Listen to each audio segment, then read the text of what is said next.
తమ్ముడు, రే నన్ను అందరూ క్షమించండి రా.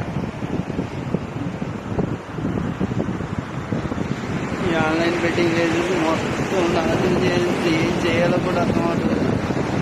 దాన్ని మానుకోవడం నా వల్ల అవ్వట్లేదు.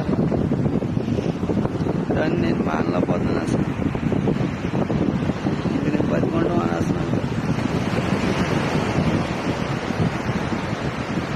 సారీ.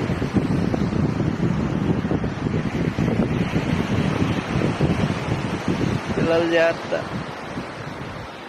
మొత్తం అందరూ జాగ్రత్త. దాన్ని క్షమించండి రా.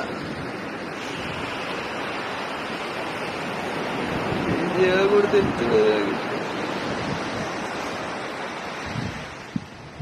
సారీ రా.